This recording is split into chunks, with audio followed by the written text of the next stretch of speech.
Okay, so for the last lecture, we have Suvrat, who will tell us about more on the information problem, state dependence. Fine. Yeah.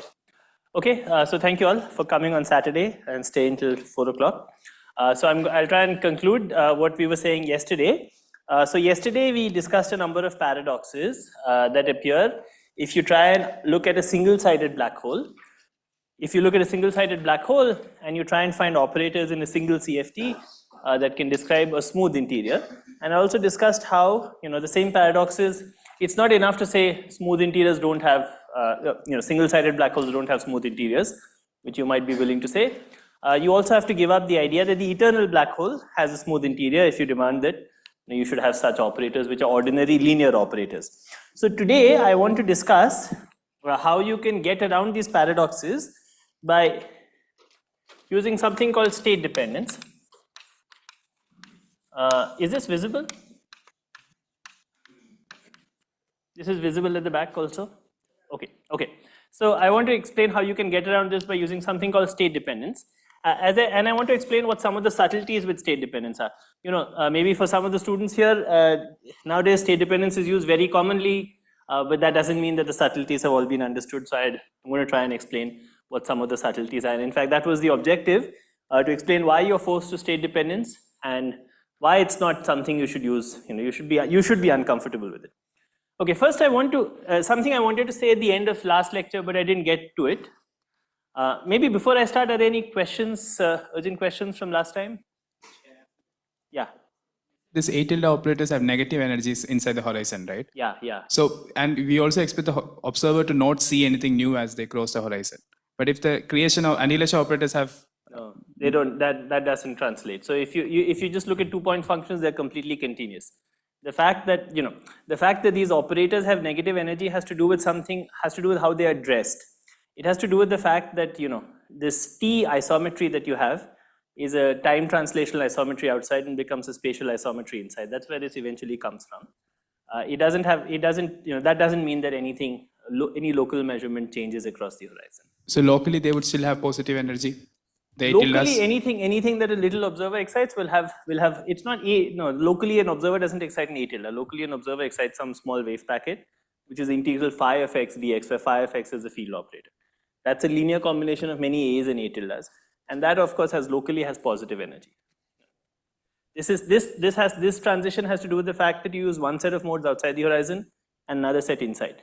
This is just like saying, as I said, the time translational isometry, the T coordinate, changes from outside to inside. That doesn't mean anything bad happens.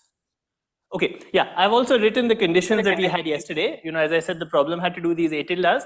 Indeed, this was one of the conditions that we had yesterday, and we demanded it should be entangled correctly with the modes outside, which was the one on top, and then we demanded it should be thermally occupied. There's a line in the middle of these ones. Okay, so I want to first explain what it is not. This question was already asked yesterday, in fact, by Alok, and I promised to answer it, but I didn't answer it, which was, I want to say why HKLL, just HKLL outside the horizon is not state dependent. So sometimes people say, look, in HKLL, you put in the geometry in the kernel. How does HKLL work? HKLL works by saying that phi of x is k, and let me put a beta here. And this is a boundary coordinate. This is boundary, k beta xy.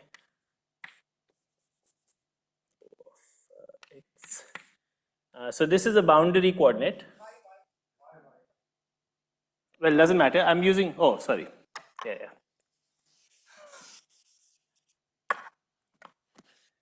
of xy. This is a boundary coordinate. This is a bulk coordinate. Yeah. And the point about this kernel is it depends on the temperature of the black hole. It knows more about the other aspects of the bulk geometry also. But in particular, it knows about how big the black hole is. You can in fact even take a smooth limit where the black hole goes off to 0 and then it will become whatever it is in empty ADS, right? So you might say, aha, look, this is also state dependent. It's depending on the state. You're writing down an operator in the bulk, and this is a boundary operator. And then you're convolving it with something that depends on the state. So look, this is state dependent. But in fact, it is not. And the way you fix this is as follows, okay? So let PE be the projector onto energies between E and E plus delta E, where delta E is some number that's small compared to N, but it doesn't matter what you take it to be. Okay? And then you can define a function beta of E, which is just the temperature at E. As I was answering to Shumalan yesterday, this is just defined as del S by del E. Okay, it's how the density of states changes. And then what you can do is you can write down once and for all the following operator, which looks like sum of PE K beta of E xy summing over E. Okay, you just sum over all E and you integrate this guy with O of y. Now see what this projector onto energies does. It tells you that if you insert this operator in a black hole state which has energy between E and E plus delta E, then it picks up only a particular energy.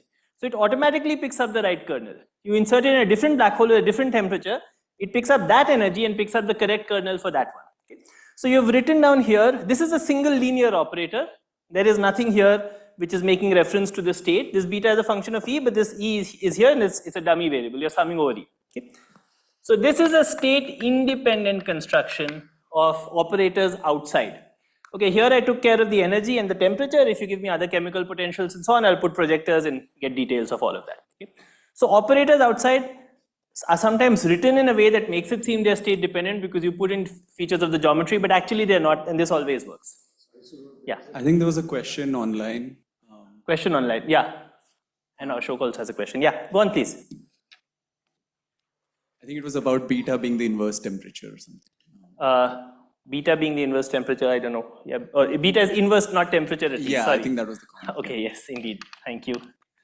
Actually, the way I wrote it, it could even have been the temperature because I never used it, but fine. Yes, beta is always inverse temperature. Yeah. Yeah. Yes. Each microstate. That wouldn't be so good because what would happen is, you see, remember you want this to work inside correlation functions. So if you really have a projector onto a microstate, the moment you act with some other operator, that projector will start giving you 0. So you really want to project onto a range of states. What this is doing is it's telling you that as long as you're doing low energy experiments, this projector is always clicking. It's always giving you 1. Because this projector kind of not only gives you 1 on the energy eigenstate, if you act with a few operators, as long as you've not put in n energy, it still gives you 1. Whereas if you put projectors onto microstates, it will become too fine-grained and you might start getting 0 sometimes. They all have the same geometry. I mean, you're worried about what? They all have the same geometry in this. You're worried about what? Having angular momentum or something? You can put more refined projectors. You can put projectors onto all the different charges of the black hole if you like. And other properties also. You can refine these projectors quite a lot while still keeping a lot of states. Yeah. So, black holes with different beta sizes. Yeah. What is X? X goes from R plus to infinity. Yeah, X. R plus is different for. You can define. There are various ways of defining the coordinate system. One way to define the coordinate system is you start at the boundary and follow a geodesic and follow it for proper time 10. So you can always define bulk coordinates in that way by just saying you start with a geodesic on the boundary and follow it for given proper time. But some of those will end up behind the horizon. Some of them might end up behind the horizon. So in that case, then you would say, for those cases, these operators stop making sense. So you'd say that you use it. You see, you want this operator to make sense when you put it. Let's see. Sorry, some of them will end up behind the horizon. So what is the objection? What is the definition? X right now is not. No. Okay, here's another way to define it. You draw some geodesic from. Sorry, the question is just how do you find some coordinate system that works in different setups in different black holes? Yeah, so you can set up coordinates. For instance, one way you set up a coordinate system is you shoot a geodesic, and you also ask for how long it takes to come back. So you can use some coordinate system like that, where you take a point and you shoot. You have a past geodesic and a future geodesic. So something like this will parameterize the outside of all kinds of black holes. So this is not hard to set up, like coordinate systems that just work in different geometries. But even if you use the coordinate system that I said, where you take a geodesic and you just follow it for a given proper time, then that coordinate system would give you some operators. And you would not, so in the case where this PE was projecting onto black holes where it ended up behind the horizon, then you would just not take this operator seriously for those values of x. In the end, you only want to probe the outside of the horizon, right? So you only want to look at correlation functions that make sense outside. So you would just, you would just say that that correlator where you're measuring something behind is just not something that's sensible. You don't want to ask that question. For instance, it might be in some cases, this x takes you into the singularity. And then you'd say, I don't care what it gives you. I mean, the operator is labeled by x, right? So I will give you x once, like x is 100. Good. For certain of these sums over energy, this kernel will make sense. And for certain energies, it will not make sense. It will not make sense. The question is about the right-hand side. What do you do? Well, what do you do for the x's where the coordinate itself doesn't make sense? So x is fixed, x is 100. X is 100. For certain black holes, 100 will be outside the black hole. For some, it will be inside the black And you're asking, what do I use for the kernel when x is inside? It doesn't matter. I can make the kernel go to 0 for those cases. You're asking, what if I am at a value of beta so that x is in fact inside? Let me take the kernel to go to 0. It doesn't matter, right? Because for that, I'm not asking, I'll never use that operator to ask that question if I only want to probe things. Yeah, so I'll make k go to 0. It doesn't matter what you do with k. Is that good? Yeah. Okay. Other questions? Yeah.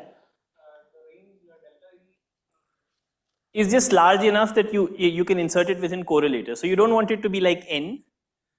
So you can grade things by n squared and n squared plus 0.1 n squared and keep going in limits of 0.1. The error you're controlling is that you want all states in this energy to have the same macroscopic geometry. So as long as all states have the same macroscopic geometry, you're fine. So if you change delta E by too much, if I use a projector that has a huge range of energies, then this kernel will not be accurate. Because I want the beta correspond. So I want a given beta for all energies in this range. So you can take many different delta E's for that. So just to follow up on Raghu's question, Yeah. Is the statement that the definition for phi of x is state independent? Yeah. But whether it will make sense or not is in some sense state dependent. Correct. Whether it makes sense or not is in some sense, but this is a linear operator that whenever you expect it to make sense, it makes sense. In some cases, it doesn't. For instance, let's say I was asking questions about interior operators yesterday, right? You could say, what if I use an interior operator in a state where there is no black hole? Then I have no demand for what it does. I don't care what it gives you in such states. Let's say you gave me an operator which you claimed was the interior operator. I'm not allowed to object by saying, this operator gives me the wrong answer in the vacuum of ADS. There is no expectation for that operator in the vacuum of ADS. It shouldn't have to give you any answer. There's no expected value for that. Right. But then you will have to change the value of x to make sense for that black hole, right? Where No, there is no expected. Let's say you gave me an operator which makes sense in the interior. Let's say you gave me an A tilde. Okay, so let's say you found some A tilde. And I'm not allowed to object by saying, oh, if I compute correlators of A tilde in the vacuum, I get nonsensical answers. A tilde is not supposed to make sense in the vacuum. If you give me an A tilde, I only want it to make sense about black holes when there is an interior. So that's okay. You can say, you can give me linear operators that only make sense in some states. That is perfectly allowed by quantum mechanics. But you have to give me a linear operator. Yeah. Question again, that suppose you had this projection operator or individual microstates. Yes. Right? And you put it on the right hand side so that you apply it on the state first, then you decide which operator it is, right? Yes. So what exactly is wrong with that operator? No, there's nothing. Well, first of all, it wouldn't matter because beta would be the same for a lot of states in the same range. So you might just as well put a projector onto a range of energies because all that's going in here is a macroscopic energy. In fact, I realized. No, but in your construction, you will give a state dependent construction, right? In what I'm about to say for the interior, this is right now only for the exterior. Yeah. But in the interior, that suppose you give a state dependent construction, right? Yes. And now I said that I represent it as a linear operator by putting a projection operator on the right. That I'll answer explicitly. So this is why I wrote this. Maybe let me give the state dependent construction and you can ask again. Okay. I'll explain why it won't work in that. Okay. It doesn't matter actually because these operators are all low energy. So this projector on E, it doesn't matter if you put it both on the left and the right. You could, but it doesn't matter because this operator doesn't, this O never takes you out of this range. This delta E is much larger than the energy that you're inserting by O. So if you're within the range to start with, you stay within the range, except for some edge effects. I'm not being very careful about that. Observing the energy exactly? No. I'm just thinking of O as inserting less energy than this delta E. Let me take this delta E to be N, whereas this energy is N squared. So O always, if you start with some energy between N squared and N squared plus N, the insertion of O doesn't change that. It keeps you within that range. But there is always a small overlap with energies outside. Yes, so you're worried about some edge effects. Yeah. And the point is that the degeneracy grows up very fast with energy. But that overlap will not matter. That has to do with the UV components of O. It has to do with the fact that some components of O have energy which are of N. Yeah. Those components are always highly suppressed within correlators. All correlators here are thermal. Remember, I'm looking at correlators, if you like, in momentum space, which have energy omega. So omega is much smaller than N here. So I'm never interested in the fact that this correlator has some probability of in fact inserting an energy N. Okay. So that will never matter. That's why it also doesn't matter whether you put projectors before and after and just on the left or just on the right. Is that okay? I mean, you can be very careful and ask about what happens to edge effects and so on, but those things have in fact never been worked out very carefully, but it's believed that they shouldn't matter. Okay, good. So now I want to give a state-dependent construction for the interior, okay, and I want to remind you that these were the conditions we wanted for this A tilde. So let me first describe the construction of the little Hilbert space, which is also called the Code subspace. And in fact, some of these constructions that I'm now about to describe, have been used in many other settings. So in the light of Tom's lectures, I'll make relation to some of the constructions that were described there. So let psi be some typical state.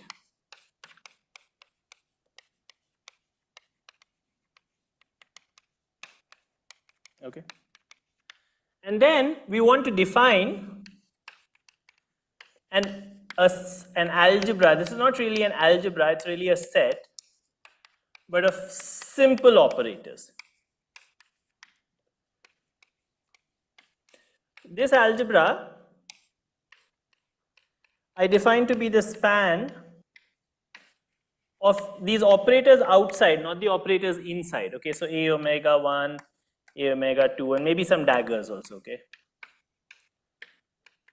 and so on.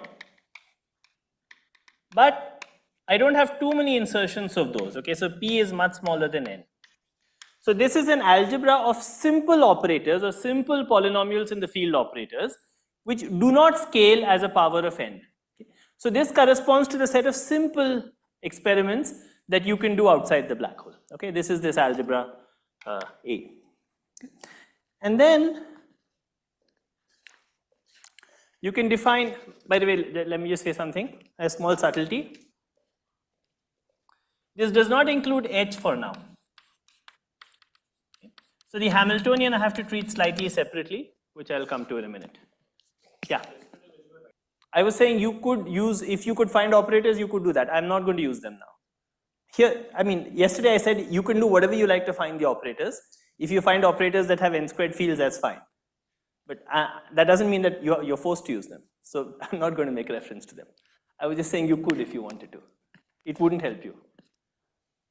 In the end, the correlators of bulk fields we wanted to look at were always simple correlators. What you were asking was, could I engineer them using some very complicated polynomials? You could try to, it wouldn't help. But okay, so let me define this Hilbert space, which is obtained by taking this algebra of operators and acting on this state. Okay? Let me call it H psi hat. So I just take the state and I just excite it in all possible ways with this algebra of operators. So here's my state. And this is, some space I generate about that state by acting with some small operators on that state. Okay. Now, this vector psi, let me, there was some discussion about this in the lectures on algebras.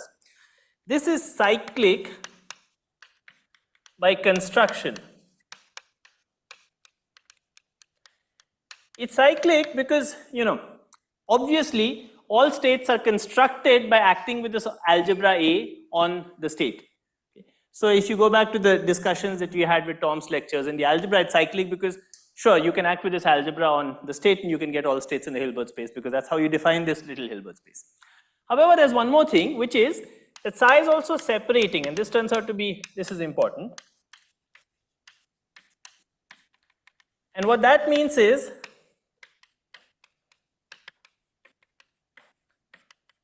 and what's the reason for that is that, look, the number of operators you had here is this restriction that you put on these simple operators, which is that the kinds of operators you were looking at here were simple operators. They were simple polynomials in the fields. If you take a typical state and you act with a set of simple polynomials in the fields, you cannot annihilate the state. That's because the state itself has some energy which is n squared. And so by acting with a set of simple field operators, you cannot make the state go to 0. And so this is the physical reason why the state is separating. It's a statement maybe that, a simple observer can't make the black hole vanish by doing simple experiments. Okay? So the state is cyclic and it's separating, which is related to what the terminology that Tom was using. Okay? In fact, then I want to define a slightly bigger space, which is the direct sum of the spaces constructed by acting with the Hamiltonian and raising the Hamiltonian to n powers on psi. Okay? So I said I wanted to treat the Hamiltonian slightly separately, now I'm treating it slightly separately. So I'm defining these spaces which correspond to acting with the simple operators on psi, and then I'm singling out the Hamiltonian, and I'm saying, well, you can also act with the Hamiltonian, measure the energy. Remember, this was something that was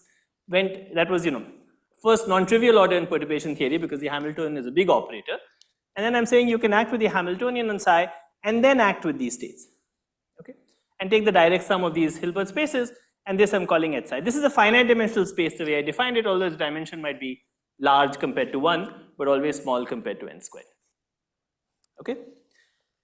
Okay, then on these operators, you can define, on this Hilbert space, you can define operators that work, that give you the correct answer, and I'll just tell you how you define them. You define them in the following way.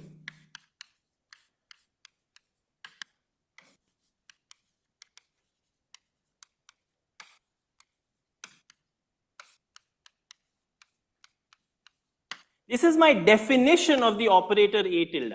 Okay? The definition is you take an element A, where A is an element of this algebra A, okay? And you just define the operator to act in this way in the Hilbert space. Okay, so you can take a basis for this Hilbert space, this little Hilbert space, and you just define a matrix which has the property that it takes all these elements of the basis to this right-hand side. Okay? Something like this always exists, and it always exists because the state is separating. Notice if the state psi had not been separating, you would have been in trouble because it might have been that the vector on the left-hand side was 0, whereas on the right-hand side you didn't have 0. But this always makes sense because the state is separating. Okay, so this is a consistent definition of this operator A tilde. And you can also define A tilde dagger, and you can check, in fact, this is consistent with the conjugation relation.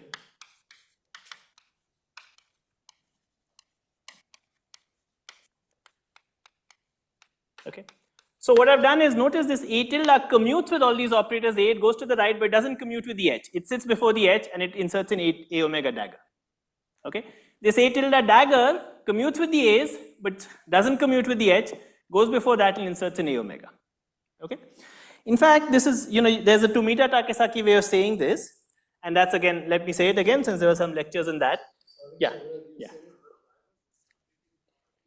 It was important because if it had been the case that there were non-trivial elements of the algebra that annihilated the state, then you might have found that sometimes the left-hand side was a 0 vector, but the right-hand side was not a 0 vector, which would have made this operator ill-defined if it mapped something 0 to something non-zero.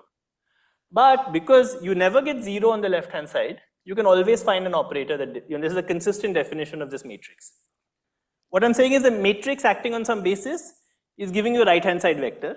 I'm using that to define the matrix. It better be that one of my rules is not matrix acting on 0 is non-something. That's all. Okay, so there's a way to define this in Tomita Takesaki theory, which is, in fact, let me define it for psi hat, okay? And that's the following. Remember, in Tom's lectures, you introduced this S operator, this antilinear operator, that had the property that it mapped an action of A onto A dagger. Okay, I hope some of you remember. Is there a question or? Yeah. It is. A tilde omega, you can check it is actually. Yes, but you can check it. It works. It is actually the conjugate. It's not trivial, but I don't have time to explain it. But you can check that if you put it inside a correlation, at least within the correlation function, you will check it works. Yeah. Okay. Maybe this description will make it clear. Yeah. Right now, I'm only talking about single-sided black holes. Thank you. Good. So this is the description. So this size the typical state in a single-sided black hole. I will also explain the construction for the eternal black hole. Yeah. Definition of A tilde operators. This is the definition of A tilde. Okay. And now I'm giving you a definition that makes relation to Tom's lecture. So remember, you can do a polar decomposition of S as an anti-unitary operator times a modular operator to the power half. And the modular operator here is not, it's not obvious, but you can check that the modular operator in fact turns out to be e to the minus beta h. Okay. So this is the definition, and you can do the same decomposition that Tom did in his lectures. And then this A tilde omega would just be J A omega J. Okay. And A tilde omega dagger would just be J A omega dagger J. Okay. Where J is that operator. What I've written here, it's not obvious that is going to give you these equations, but it does. You can check that it does. And the main thing you have to check in these equations is that the modular operator turns out to be e to the minus beta h. So these factors of e to the minus beta omega by 2 look a little mysterious when you write it in this notation, but in fact it all works out if you do it carefully, although I'm not going to explain it right now. Yeah. It's a sum of Hilbert spaces, how can it not be? I just take the, Oh no, I'm restricting n, sorry, always. Everything here is restricted to be smaller than capital N, absolutely. No, I'm restricting it very much, yeah. So the A tilde operators are not, so if there's no simple representation of them in terms of A's, but their representation in this little Hilbert space is very explicit. But can you imagine giving a representation in terms of these A's? Yeah, because you see, you can always, More than order n of A's. Yeah, you can. And the way you do it is you take these equations and you solve them explicitly. If you solve them explicitly, you get projectors onto the state psi. You can check. It's just a matrix equation. I won't write down the solution, but you can check. It's just solving, doing the 10th class matrix, solving linear equations. So what you'll have to do is invert this matrix and act with the inverse on this side. When you do that, you'll get some projectors onto psi. And those projectors onto psi are in fact order n squared. Okay, because psi is a heavy state. That's how you'll see what those A tildes are in terms of the original operators. But they're state dependent. They're not actually simple operators as I'm about to explain. They still won't change the state if they act on psi. Yeah, because of the way they're constructed. Because they, so you act with them on the state psi. There's a projector onto psi, and it kind of, so it all, yeah. But that's not a very good way to think about them. It's not very convenient. Better to think in terms of these equations. In which case, it's obvious they map the small Hilbert space back to itself because both the left and the right hand side are in that. Okay, so now we want to check that all these properties work. So let me just check. You see, the commutator is actually pretty simple to check. The other thing I wanted here was that A omega tilde A omega was equal to 0. So let's just check that all this works, right? We had all these properties and we want that this should work. Now I will now show that all of these things will work as expectation values in that state. Actually, yeah, exactly. In fact, within any correlator in that state. So for instance, let's say I acted with this and I had some other insertion. So whenever I've been writing A is some element from this element of operators, from this algebra of operators. So let me look at this, where I take an A tilde omega and I multiply it with A omega, and then I have another insertion of A. Good. Now I have some rules. So this is equal to A omega A, and then this A tilde becomes an A omega dagger, becomes psi, e to the minus beta omega by 2. But this is manifestly equal to A omega tilde I. Because if you just apply this rule on A omega tilde I, this A omega tilde will float through to the A and become an A omega dagger and give you an e to the minus beta omega by 2. So you can see explicitly this commutes. A omega tilde commutes with A. By the way, just from Tom's lectures, this is how the commutant was defined, right? In the way Tom defined the commutant was by defining it by, conjugating things with this anti-unitary operator.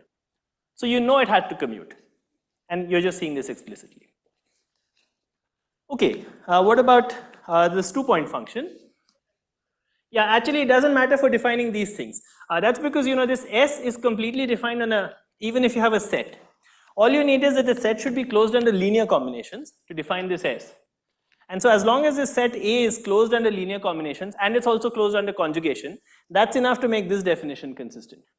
Because to make this definition, you never needed to multiply operators. Addition. And multiplication by complex numbers. So linear combination, yeah. And so, yeah.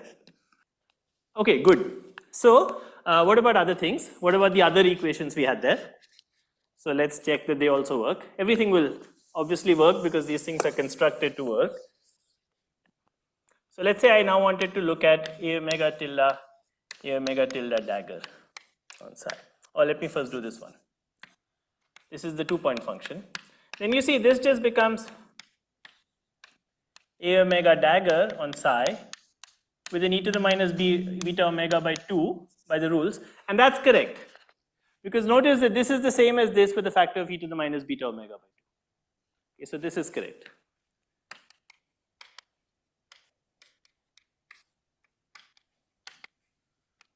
Okay. So this is as we want. So it satisfies this. How about this one, the other one we had?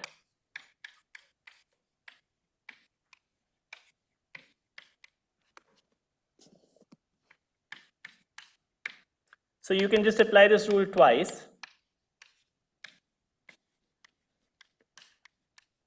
This time you got a plus beta omega by 2. And then you apply it once more.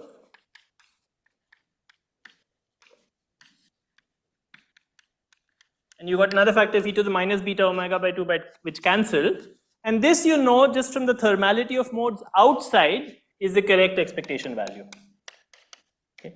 Therefore you now know that this is also correct. Okay. Okay, what about the commutator with the Hamiltonian? That requires a slightly longer calculation. Okay, let me do it. Yeah, everything here is order 1. Omega is nothing is going to be order n. So all this is all like, there's nothing we are doing which is going to be violent. So omega is order 1 in units of beta. So beta omega is order 1, yeah? Yes, the dimensions are in units of beta, yeah. So at this stage, you cannot write a general expression for A omega by introducing a projector onto the... Yeah. So that's, you cannot. I want to explain why I will explain, but please give me some time. Indeed, you cannot. If you could, then you would be in trouble with the paradoxes. So the paradoxes tell you that you cannot. Okay. Yeah.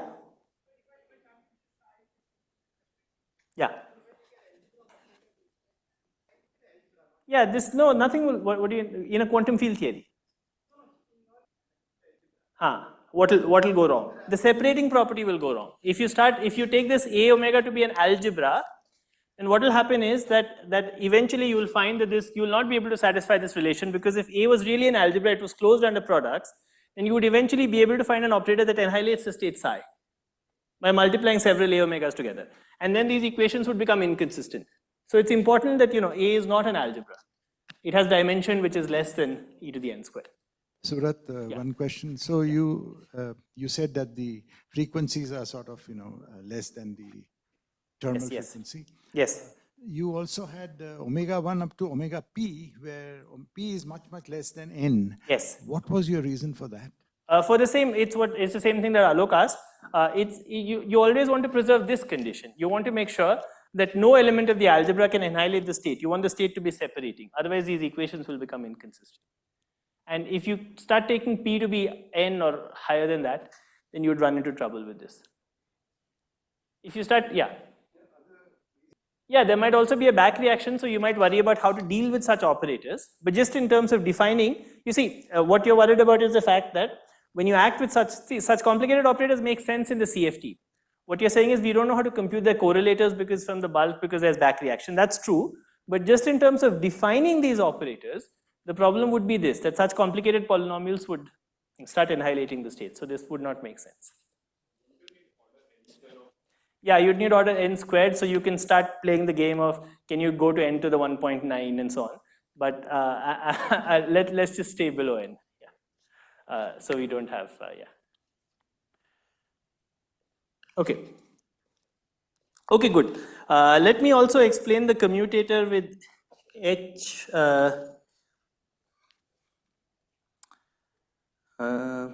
Okay, let me not do the calculation of the commutator with h. Let me just say that it's a pretty simple calculation to take those rules that are written there and to check that you also get this to work. If you want me to do it, I can do it. Does anyone want me to do it explicitly, or will you just believe me? You can do it as it's a homework problem. Okay, so it's a pretty simple homework problem. You take those rules that are written there for A tildes and check that the commutator inside correlators will indeed come out correct. Okay. And the reason it will come out correct is pretty simple. Look what A omega tilde is doing. You see, A omega tilde is inserting an operator, right? The action of A omega tilde is like the action of A omega dagger, right? So you can see it's raising the energy by h. If you act with h, it's as if you had inserted a particle. So acting with A omega tilde is like acting with A omega dagger. That's why it has positive energy. Whereas acting with A omega tilde dagger is like removing a particle.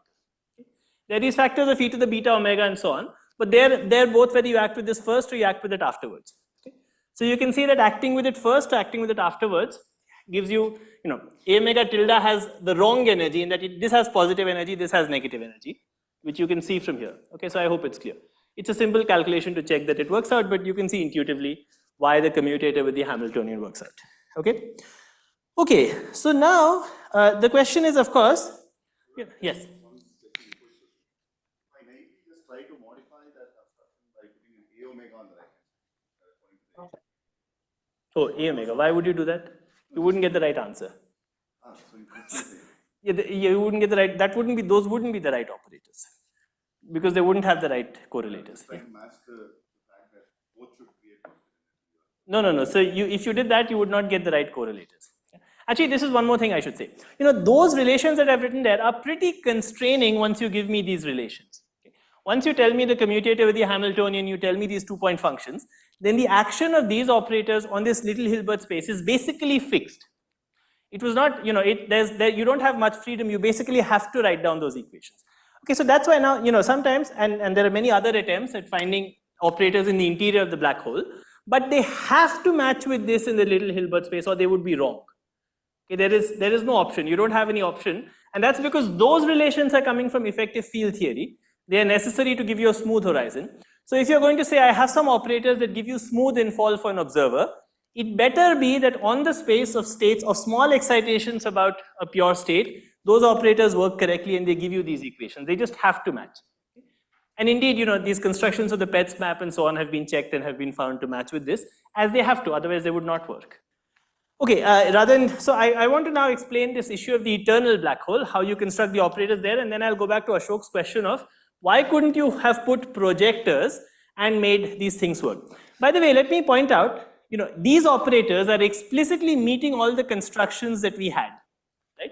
We've demanded some conditions and we've explicitly constructed something that gives you the right 2-point functions, right? It just manifestly gives you the right 2-point functions.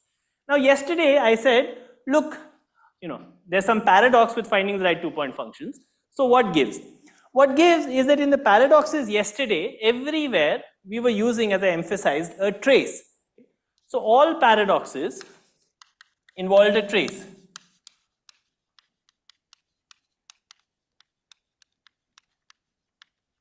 When you do a trace, you need to sum over a lot of states. But these operators, they depend on the state. They are defined in the little Hilbert space or the space of small excitations about a given state.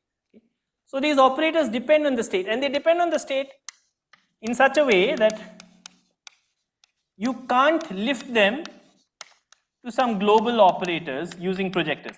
The indirect argument that you can't lift them, as Ashok was saying, is that if you could lift them to global operators using projectors, then you would run into the paradoxes we found yesterday. Yesterday we showed that if you had a global operator that satisfied these conditions, then such an operator would run into paradoxes. Right? You would run into a paradox in that you would not get this 2-point function correct.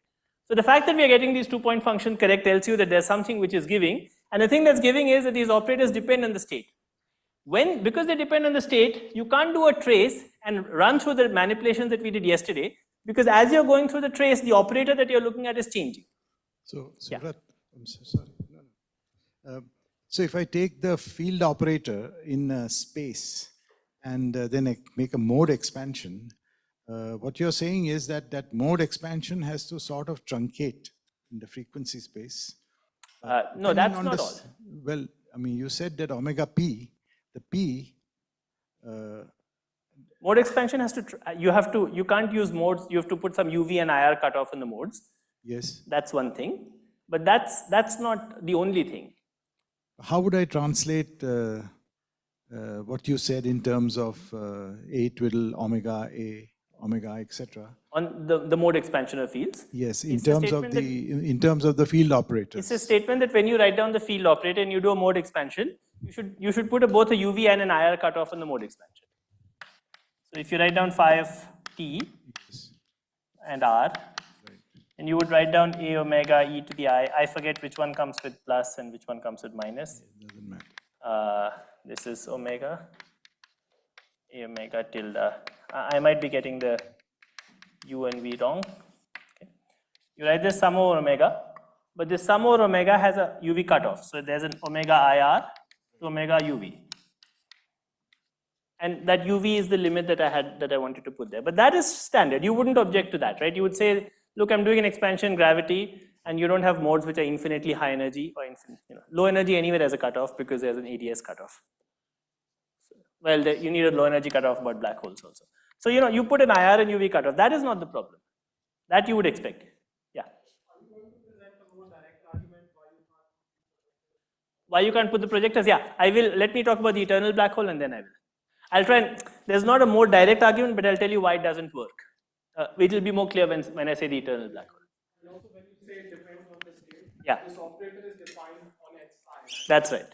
So it's not just defined on psi, it's defined on some sub. On some subspace of psi. In principle, I could have defined the projection P versus psi and done the same thing. Exactly, and it wouldn't work, right? So I will explain why it wouldn't work. But if you let me do the eternal black hole construction, it will be simpler to understand why it doesn't work there, and then we'll go back to this. What you're saying is I have a big Hilbert space. I have an operator that's defined here. Now let me take a different state and define an operator here, and a different state and define an operator here, and then let me just try and sum them over.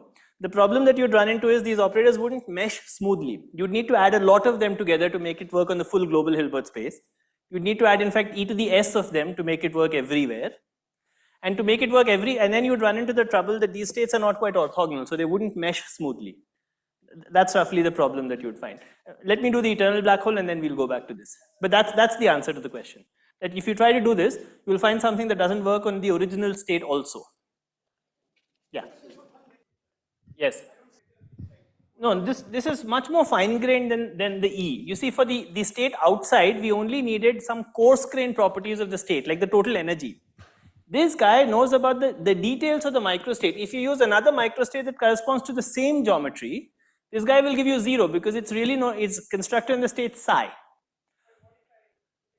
Why don't we hold these questions for 2 minutes, because this is the point of this. So I'm going to come to this, and then you can ask me what if we do many things. And probably I should hold this too, but you started the lecture by saying don't get too comfortable with state-dependent operators. So you'll come back to that also. Yes, so these operators are, I'll come back to that. What's so wrong with them? Okay, I'll come back to that also. Yeah. Okay, let me do the eternal black hole, which will make this clear. And then I will come back to these. I want to first address these questions that Alok and Ashok and Raghu had, and then I will come to this question that Sandeep had. Okay. First, let me do the eternal black hole. So let's do the same construction about the eternal black hole. By the way, about the eternal black hole, you could do the same thing. You could define the A tilde and just put psi TFD here, and it would still work. Okay, that would be fine. So let's say you do the construction about the eternal black hole, the thermofield double state, it would just automatically work. However, I want to give you another construction of the A tilde omegas that's equivalent to this one that will make all these questions a little more clear. And that's the following. You see, I said that A tilde omegas were constructed in this way, but you could have said in the eternal black hole, I know how to construct the interior. And many people might even say this is the right. If you don't think about it too carefully, you might think this is the right answer. So the A tilde omegas are here, right? A omegas are here. So you might have said, aha, A tilde omega is equal to A omega from the left. Just like you define an A omega on the right, you could have said A tilde omega are the modes that are coming from the left. Look, you can see that they come from here. And in fact, when HKLL first did the reconstruction, the bulk, this is what they wrote. They wrote A tilde omega is equal to A omega L. However, this is actually wrong. This can't be right. And the reason this can't be right is for the reason that we said yesterday. Remember, we said yesterday that if you take an infalling, at least these operators can't define the experience of an infalling observer who falls in from the right, where the operators are dressed to the right, where I'm defining the position of the operators by throwing geodesics to the right hand side. And the reason they can't work is, remember what we said yesterday. We want all 2-point functions to be invariant under time translation. So this should not depend on t, right? Because this 2-point function is something that this infalling observer can measure. They can measure a correlate, not exactly this one, but they can measure a 2-point field correlator, which depends on this 2-point function. So you don't want this to depend on t. But if A omega tilde was A omega L, then you would find, that this looked like e to the I omega t times e to the minus beta omega 2 by 1 minus e to the minus beta omega. So if you never thought of these time translations and you just took the original thermofield double state, you would get the right answer. Okay? And that's why people sometimes say, well, you just set the modes behind the horizon to be the left modes. And indeed, they do work if you just take the original state. But if you realize that it's not enough just to take the original state, but you should also look at these time shifted states because they're on the same footing as the original thermofield double state, then you'll find these operators don't work correctly. The reason they don't work correctly is because if you put this to be the right Hamiltonian, it commutes with A omega L. But it doesn't commute with A omega, which is constructed out of right fields. That's why you get an additional factor of e to the I omega t. So if these were the right operators, they would in fact predict that if you did a large diffeomorphism on the right, you'd produce a firewall. You'd produce a firewall because the stress tensor would diverge if you didn't have this correct 2-point function. Okay? So these can't be the right operators. They're not the right operators. Yeah. What modes are we talking about? So it depends. So I'm asking a specific question, which is I'm falling in from the right hand side, and I want operators which are dressed to the right CFT boundary. There are various subtleties in this case because there's no boundary and so on. But I want operators, so you can do this in ADS, you can think of this as Rindler, and I want operators which are dressed to the right CFT boundary. By dressed to the right CFT boundary means the question that Raghu was asking earlier. I define this position x by drawing a geodesic to the right boundary. The experience of such an observer should be the same as a function of time. So it is true, many people say A omega tilde is A omega L, but it's, well, that's the natural guess, right? That it's left plus right combination. But if it was really A omega L, you would run into trouble. It's just wrong. So it can't be. So it has to be some improved version of A omega L. So if it was A omega L, first of all, you would not need state dependence. This is a state independent operator. And it would work, but it doesn't work. Okay, so we are going to have to improve it, and it will turn out to be state dependent once we improve it. Okay? So I want to explain how to improve this, in fact, so as to get back those operators. Thermofield double state is not invariant to just HR time. It is. Not the thermofield double state itself, but the experience of an infalling observer is the same, is invariant under HR time translations. There's no origin of time. The demand that equation doesn't depend on time at that point. Yeah, because this is the experience of an infalling observer. It's the experience of someone who fell in from the right. But as a correlator, I would expect that to be true if HR is replaced by HR minus H. No. As a function of HR, remember, I have an observer, I threw that observer in from the right at some time, and that observer is measuring some correlators phi xi.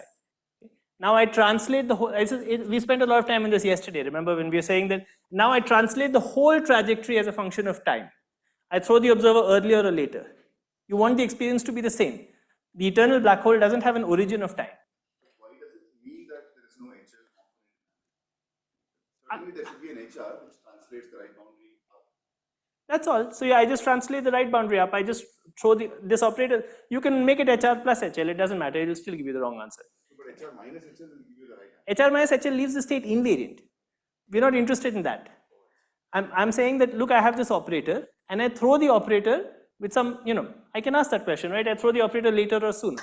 So I create an excitation, I create the excitation later time or sooner time. You're saying that you throw the operator in at a later time. Yeah. That's what you And you'd get the wrong answer. So you see, this kind of operator would evolve. Yeah, anyway. Yeah. Saying that it's the HR who generates time transition, right? HR That generates, if you for operators which are dressed to the right boundary, I want to ask, you see, the operators in the bulk, I have to make them gauge invariant in some way. yeah. So I have chosen to make them gauge invariant by dressing them all to the right boundary. Yeah, but And I HR could, generates time translations for them. but HR minus HL also generates time transition for them. HR minus HL might generate time translation, so you wouldn't see this problem. Yeah, HR minus HL, you're right, would just leave the state invariant. yeah, But I can also choose to do a time translation. HR minus HL is just trivial because it gives you back the original state. that is true. But it will have exactly the same effect on the operators on the right. Well, HR minus HL will have the same effect on operators on the right. Yeah, But HR minus HL doesn't have the same effect on these A tilde omega operators. that's true. Yeah. So Yeah, it- so I think the question is why not declare that HR minus HL is the right time translation operator on the right? But HR is also the right time translation operator, right? I can also do a diffeomorphism which only shifts the right boundary. That also shifts the right boundary. I don't have to shift both together or shift them in a symmetric way. Yeah, but I HR think the minus point HL is, shifts the right and shifts the left. So you don't see the problem. yeah, but I think there is a issue here that it's up to you, that you can choose what is the right time transition operators. And the problem here, it seems to be that another way of stating this is that if we just do HL, Yeah. right? Forget about HR. Right? If you just do HL, then you naively think that nothing will happen on the right, Yes. but something is happening on No, the no, it's more than that. It's that if you just do HR, what is the bulk description of just doing HR? The bulk, No, I'm saying just do HL. or just doing HL. Right. What the bulk description of that is, you do a diffeomorphism, a large diffeomorphism that does not vanish on the left boundary. Yeah, So it shifts all points up by this one. That's true. And it vanishes on the right boundary. exactly. So it takes some slice here to some slice like this. That's It's it. just a diffeomorphism. It's a large diffeomorphism. Yeah. So it cannot create a firewall if there is no firewall. No, I agree. So the action of e to the I HL or the action of e to the I HR on the stress tensor should not change, should not make the stress tensor singular at any point. However, what we are seeing here is that the action of HR, or the action of HL, makes the stress tensor singular because it spoils this correlator, and this correlator goes into the stress tensor. If this correlator doesn't have this value, then the stress tensor will give you infinity across the horizon. Yeah, but I think it's just that, you have, at least there is one choice of what you mean by time transition on the right, which works, right? No, but which is by HR minus HL. No. We have to demand a little bit more from our operators. We have to demand that the bulk has the property that if you do a large diffeomorphism that's completely smooth everywhere in the interior, it should not create a singularity. Large diffeomorphisms don't create singularities. So this guess, has the property that it predicts that a large diffeomorphism will create a singular stress tensor. That's a bad property. You don't want that. Yeah, or maybe it's just a different geometry altogether. No, but it's not a different geometry. It's the same geometry. It's just a diffeomorphism. It's a large. How Hamiltonian translation just does diffeomorphisms. So we know that nothing intrinsic to the geometry is changed. We just relabel some coordinates. So it really should predict that nothing should happen. So we really want to demand that this is independent of time. That's why I demanded it's independent of time, because it's a diffeomorphism. It's a large diff.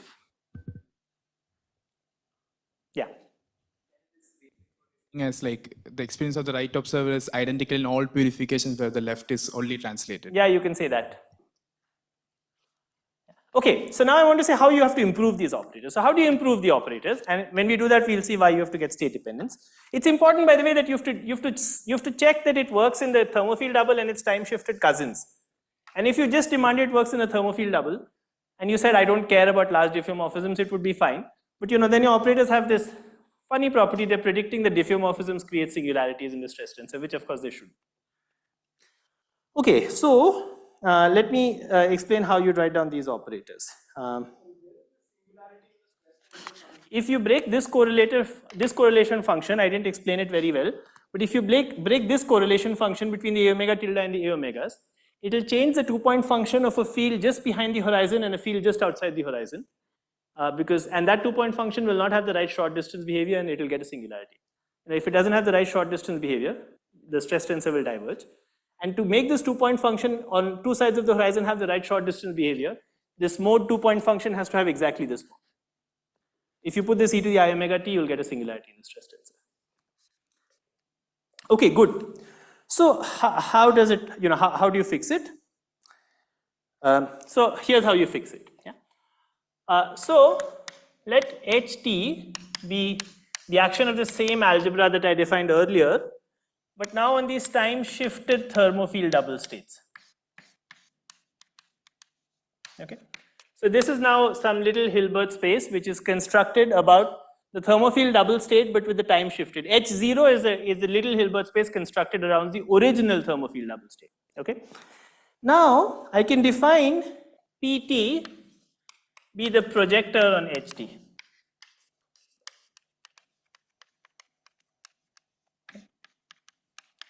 Now it's easy to check that if you look at two of these time shifted states, in fact this is the spectral form factor. If you look at this guy, this drops to 0 very fast. Okay, this is the spectral form factor. Okay. And you can check how it drops to 0 when you're very close to t equal to 0. It goes like e to the minus ct squared, where the c is the specific heat and it scales with n squared. Okay. So it drops very rapidly to 0. So these states become orthogonal to each other as soon as you move t by more than 1 by n. And then you can ask questions of the ramp and the plateau and so on, but that's not important for us right now. All that's important for us is that very soon after you've moved a little bit, the states become almost orthogonal. And this is exactly the calculation of the spectral form factor. Okay. So these projectors have the property that pt prime is equal to 0 if t is not equal to t prime. This is not an exact statement. It's true provided t prime minus t is larger than 1 by n. And even then, the right-hand side is not 0, and that will actually be important for us. So let me write approximately 0. Is there a bulk way to get that overlap? Yeah, is there a bulk way to get the overlap? I don't know of a good bulk way to get this. Since you know the microstate, you can compute this. Maybe there's a good bulk way also, but I don't know how to compute it. I think it was computed by Phil Saad. In from the bulk? Yeah, Okay. yeah. In JT gravity at least. Okay, fine. In JT gravity. Anyway, this is the answer you get from the boundary. And yeah, all we need is that it goes to 0. We don't need much more. Okay. Okay. So now let me improve that operator, and the way I'll improve the operator is as follows.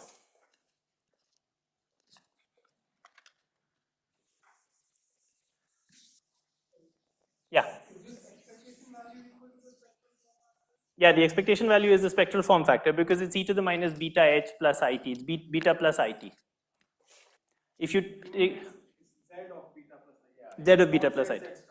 Oh, if you square it, then you that's what you want to say. This is z of beta plus it. If you square it, that's what you want to say. I should take the mod squared. I might even have needed the mod square to get this relation. To get the e to the minus c to get a real number. Yeah. Okay, good. No, it's not in the theory of gravity, it cannot be. It's giving you the wrong answer. There's some lore, I agree, what you're telling me is there's some lore that says that I should take the operators to be linear combination of left plus right. But I'm telling you that that can't be the correct answer for operators dressed to the right boundary. It would give you a wrong answer. You're just telling me there's a lore that says left plus right, right? Yeah, so in the Rindler, first of all, we are never careful when we do quantum field theory. When we do quantum field theory, we are not careful about dressing the operators. So you see, you can get different operators when I want to ask what are operators which are dressed to the right boundary.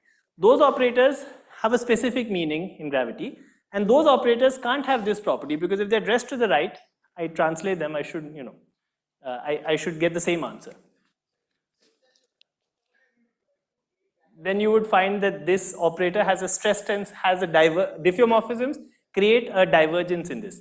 In quantum field theory, this might even be a correct statement because in quantum field theory, what happens is this kind of thing does this.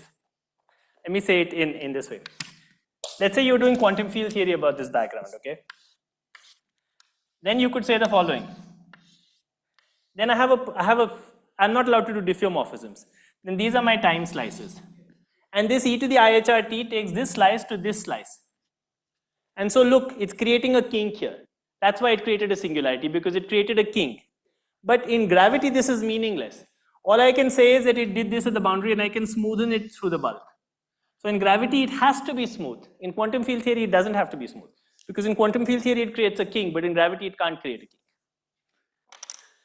Yes, yes. Huh. Yeah, just very close to t equal to 0. I just want to say it very rapidly drops off to 0. Yeah, that's, yeah. Okay, good. So, how do I improve the operators? Well, here is how I improve the operators. There's a normalization factor here that's not important. These cutoffs are important, in fact. These cutoffs can be big, but as we'll say, they can't be too big. And I take the left operator, but I multiply it this way. So I multiply it with the projector onto that little Hilbert space, then I integrate over time, and then I multiply it, I put this factor of e to the I omega t explicitly, and then I put this operator. Okay. Now let's see what happens if you insert the operator. If you now insert this operator, that A tilde as it is there, maybe people at the back can't see both sides of the board at the same time, so let me be here.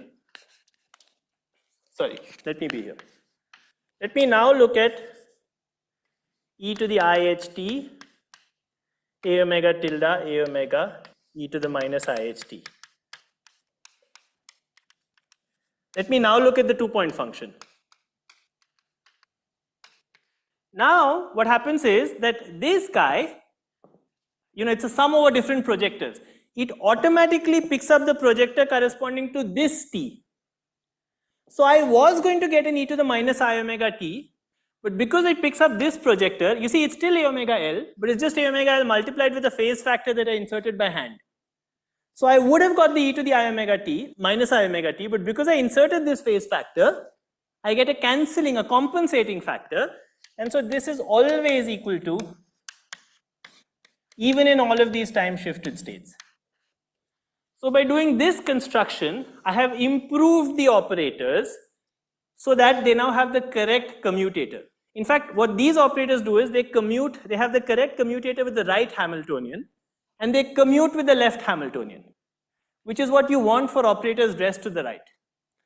So these operators have the property that they give you the correct answer, not just in the thermofield double state, but in all states. So they're almost A omega L, but I have to improve them by doing this. If I improve them, then they work. Okay. And this improvement is important.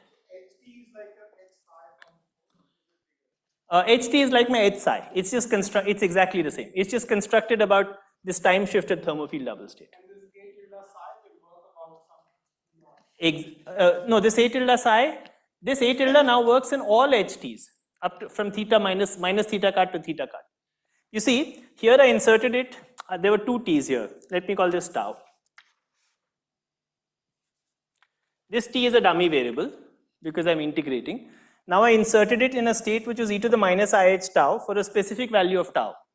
But most of the projectors don't click. The only projector that clicks is T equal to tau. So then you automatically pick up A omega L times e to the I omega tau. And that e to the I omega tau cancels off the bad factor you would have got. And so you get back something without a phase factor. Exactly. It works for tau in that range. Exactly. Theta cut is some number, which I'm now explaining. So you can take theta cut to be any large number. And I want to explain you can't take it to be infinity though. If you took it to be infinity, you'd run into trouble. It can scale with n also. It can scale with n, but it can't be exponentially large. So that's what I now want to explain. I now want to focus on theta cut. Yeah. That's right. That's right. That's right. So this is related to state dependence. So give me a minute. I'll explain theta cut. Yeah. Yeah. It's so this was the cross product construction before it was called the cross product construction. Many years before. Yeah. Yeah. Okay. So if we take the G Newton goes to 0 limit, can you recover the result that one gets from inlet space? I mean, that is the insights that one gets. That you get a singularity? I don't think so. I don't think if you take G Newton goes to 0 that you will get back a singularity. I think that, in gravity, you just don't expect these things to produce a kink. And that property, I think, if you start with the correct operators at finite G Newton, You take the G Newton goes to 0 limit, I think that just persists. So the Rindler space, whatever you get without gravity is not correct? Well, it depends on what question you ask. I mean, the specific question was, how does it behave under large diffeomorphisms? So, if you do large diffeomorphisms, in Rindler space, you might think that a large diffeomorphism produces a singularity because if you took a specific origin of time, a large diffeomorphism would produce a kink. So it would produce a singular stress tensor here. But that's not true in gravity. And that's if you start with the gravitational theory and then try to take the non-gravitational limit, I think you preserve that. Why did But you there's the construction of the operators on the left, right? I mean, that so should be construction definite operators answer. fully on the left is not dressed to the right. You never dress those operators to the right. Yeah, in the G Newton goes to 0 limit, of course, you don't dress anything, right? You don't dress anything. And there is a natural construction of the operators on the left. On the left, that is anyway still there. We are talking about operators in the forward region. Not on the left. These are operators in the forward region. Because these are the operators that you have to dress to the right. But in Rindler, right? I mean, yeah, in that region, So you want to across take... the horizon, Yeah. right? I mean, so there is a construction that you get from the Rindler geometry, right? Yes. And does this agree with that construction? No, because you have to improve it. That construction would be you take a omega tilde equal to a omega L. So even in the G Newton goes to 0 limit. Even the G Newton goes to 0 limit, I don't think this, well, it depends on how you take G Newton goes to 0. This H and so on are big operators which tend to diverge as you take G Newton goes to 0. This H is, you see, there's a slight subtlety in taking G Newton goes to 0 because H is the boundary Hamiltonian. And that is commuting in some non-trivial way with something here. In quantum field theory, anyway, that's something which, you might, that commutator I'm preserving to be omega. And that, it depends on what you mean when you take G Newton goes to 0. When you take G Newton goes to 0, do you want to preserve the commutator of the boundary Hamiltonian with this guy? If you do that, then it doesn't agree. But you might say that in G Newton goes to 0, that commutator you shouldn't preserve. But as if you want to preserve the meaning of large diffeomorphisms, then it doesn't agree. It doesn't have a limit in that way. Yeah. But that's okay, right? There are things which don't always have smooth limits. Yeah. Yeah, I want to explain that now. If you would. So these operators only work for a region of tau. They don't work on the full Hilbert space. That's important. That's why they're also state dependent. So let me now explain. So you might say, what's state dependent about these operators? Well, these operators only work for a range of t which you can take to be large, but not infinitely large. Why not? Because, and this is actually a good reason why I want to explain this precisely because this idea is strong, but I want to say that you have to improve the operators. But when you improve the operators, this is the real t line. And these states, in fact, exist all the way from t equal to infinity to minus infinity. But these operators that you constructed only work for some region here. And they don't work for t larger than that. What do you do if you want to look at states for t larger than that? I said there was no origin of time. So it's perfectly valid to look at thermofield double states, which are time shifted in another way. Those states are as good as the original thermofield double state. We don't discriminate here. So if you don't discriminate, then you have to use different operators. Well, you just have to shift that integral to being some integral from here to here. Like you change the limits of the integral. So if you want to explore a state which is here, then you write down a similar construction, but use a theta use cutoffs on the integral that range from here to here. Okay. Now you might say, why don't you just do the integral once and for all from minus infinity to plus infinity? You will get an operator that works everywhere for all t. Why are you bothering to put these cutoffs? The reason you have to put the cutoffs is for the following reason. Let's say I tried to take theta cutoff to infinity. I tried to make it larger than e to the n squared. Then I would find that, what I was using here was that this projector picks up a particular value of tau. I'm sorry, I'm walking about too much probably for the camera person. You see, what I wanted to say was when you look at this projector, it picks up a particular value of tau, right? So in this integral, you get a contribution from t equal to tau, but you don't get a contribution from other values of t. But why was that guaranteed? It's not like the contribution from other values of t is 0. You can see that the overlap is not 0. The overlap is e to the minus n squared. Right? The point is that in fact, if you go to very large t, that overlap doesn't keep falling off, but in fact it saturates at e to the minus s. Okay, so this is once again has been studied a lot in the spectral form factor. But for very long t, It saturates, it falls off, and it does whatever it does, but eventually it saturates at some value which is e to the minus s by 2. So this overlap between states, two states which are very far apart, saturates at a value which is e to the minus s by 2. So even if you take states which are t equal to 0 and t equal to 100,000 n squared, the overlap between them is not 0, but it's e to the minus s by 2, where s is the entropy. So this integral will start receiving contributions, small contributions from all these states. If you take theta cut to infinity, then those contributions will completely mess up this. And you won't get this correlator, you'll get something that's meaningless. You see, so we are assuming that pt prime was 0, but that's only an approximate equation. And if you take theta cut to be larger than e to the s, then the fact that there are correction terms to that equation will stop your operator from behaving correctly. That's why it has to be state dependent. And that's why you cannot write down a state independent operator. If you could take theta cut to infinity, you would write down a state independent operator. Yes, it was e to the minus n squared, but that only gives you corrections of size e to the minus n squared. So, yeah, so the correction here is theta cut into e to the minus n squared. So as long as theta cut is like something much smaller than e to the minus n squared, this overlap is completely negligible. So the correction is e to the minus n squared into theta cut. If I take theta cut to be infinity, like larger than e to the n squared, this correction becomes large. That's why you cannot write down one operator that just works once and for all, but you have to switch between operators because of the small overlap. Yes. It's e to the minus s. No. If you take theta cut to be infinity, then you get infinity into e to the minus s. So e to the minus s is small, but you still get infinity. Yeah, it's multiplying, right? Because you get a contribution from all projectors, no? So you see, it's not a delta function. Every projector is giving you a contribution which is e to the minus n squared. And so it's multiplying theta cut. So if you take theta cut to be larger than e to the n squared, you run into trouble. Yeah. We have some energy, because the double state has some energy. Yeah. And its entropy is only of order e to the n squared. Yeah. So I don't need theta cut to infinity. I only need theta cut of order e to the n squared. Why? So that I can span that microcanonical band. To get trouble. No, to run into trouble. So in the last lecture, you were only concerned about spanning the whole microcanonical band. Yes. It's the same theta cut. I think you take theta cut to be e to the s, you'll run into trouble. It's the same theta cut you needed to run into trouble. You're saying I got into trouble by taking operators to be the same for a large range of t. That range of t is the same range that will make you run into trouble here. The overlap is e to the minus s by 2. And if you take theta cut to be larger than e to the s minus s by 2, you'll run into trouble. And you need that much to disentangle the states. It's the same s, it's the same e to the s that controls it. Are you worried about factors of 2 or? Earlier it was little spaces with states high. They were just order p or something. Yes. They were not so big. They were not so big.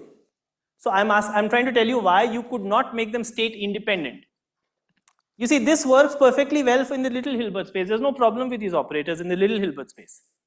However, what I'm saying is if in the big space, in the big Hilbert space, which has t going from minus infinity to infinity, these operators only work for a range of time. I could also consider states. This is also a valid state. Like this is not a bad state, e to the n squared on psi t of t. Now, this looks like a large number, but in fact, this is just a shift of the origin of time, right? It's just adding some crazy phase factors to the Hamiltonian, to the entanglement.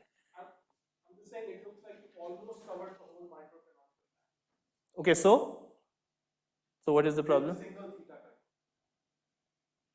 In a Take theta cut, let's say 1/10. theta to be n squared, just n e to the n squared. Okay. Times like 1 over a million. Okay. Then. So then your error is 1 over a million. Okay. Are you happy with that?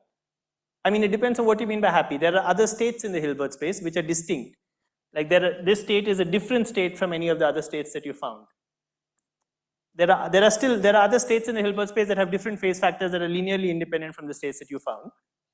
And these operators now don't work for those states. So you're right, you made theta cut work over a large range. What you're saying is that I can make theta cut work over a very large range. That's true. But there are still other states. I mean, these states are different from these states. It would be a combination of those. they would be linear combinations of those states, but now, so you could say that by defining it here, I kind of defined it everywhere. And so now I could take that operator and try and act with it on this state, and it wouldn't work. So what you're saying is, by defining it on this, I define it on a basis. So let me assume it's a linear operator, and now I've taken the operator, I've defined it on a basis. Now let me take that operator and act with it with this state, which is a different combination of the same basis. It would not give you the correct correlators. Because it's like taking that operator, you can see it from there, right? It's like taking that operator. I mean, that's the paradox that we had yesterday. If you could find such a linear operator. Yes. The problem here is it obviously doesn't work. Like if you take this from theta cut equal to 1 by e to the n squared into 1 by million, and you act on it with a state which is e to the n squared into plus 1 million, and these projectors are all giving you 0. You're not getting the right answer. Every term in the sum is giving you 0. You're getting some combination of random contributions. And there's no reason you're getting you want a very specific entanglement answer, right? So this suggests that you get something meaningless. I mean, don't you see this PT is running over e to the n squared by million to e to the n squared by million. But you're trying to apply it on a state which is none of those. So in fact, it's giving you a lot of random phases. And there's no reason they should conspire to give you the right answer. Sorry, I'm running out of time, so let me, yeah, go on. There's a question? Yeah.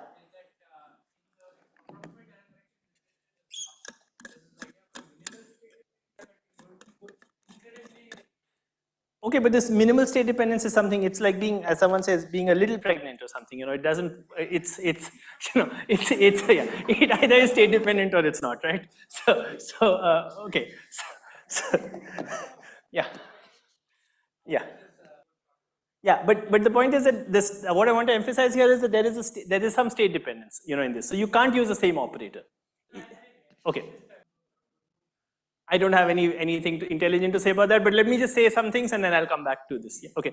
Let me say something about. Okay, so these are state-dependent operators, and in fact, in the thing we were discussing earlier with pure states, it's the same problem. Okay, if you took pure states, and you took a state psi, and in the state psi you constructed these operators that I described previously. And then you said, let me take a different psi. So, in the pure state construction, that's why this theta cut example is useful. I could have said that, I make it work for one psi, I make it work for another psi, I make it work for another psi. So I have these operators which are a tilde 1, and then I write down a tilde 2, plus a tilde 3, plus a tilde 4, and so on. By which I mean I do this construction about many different states. And in fact, this will keep working because these operators act in one little Hilbert space, which is approximately orthogonal to another little Hilbert space. And in fact, the inner products are exactly the same. They're e to the minus s by 2. You take two random states in the Hilbert space. What's the overlap between them? It's e to the minus s by 2. So this will keep working, but it won't let you ever do something which is global, because to do something that's global, you have to add e to the s of these operators. And at that point, you'll run into trouble. So if you do that, then the overlap, this operator with this operator will become non-trivial, exactly like we found there. And so you can never find an operator that works everywhere in the whole Hilbert space. Although you can find these operators that work for many states or for some part of the Hilbert space, but not everywhere in the Hilbert space. Okay. So that's why it's consistent with the paradoxes, that we discussed previously, which were assuming the operators were linear, and these operators are changing with the state. Okay, now I want to answer Sandeep's question quickly. Why is this a problem? Can I get a few minutes more? Okay, thank you. Thank you, Chair. What's the problem with these operators, right? Well, the problem with these operators is they're really unusual, and you should be worried about them. And in fact, earlier I used to be, advocate of state dependence, and I still think it's the right answer, but it sometimes bothers me that people now are not worried about it. I think you should be worried about it. So maybe it goes with my contrarian nature, but whatever it is,